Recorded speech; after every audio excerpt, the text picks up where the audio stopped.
Why do volcanoes explode? Imagine a big bottle of soda. When you shake it, bubbles form and it wants to burst out. Volcanoes are like that bottle. Inside, there's hot, melted rock called magma. It builds up pressure just like the soda bubbles. When the pressure is too much, the volcano erupts, and the magma shoots out as lava.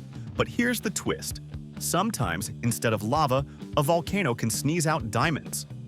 So next time you see a volcano, remember it might be hiding a sparkling surprise.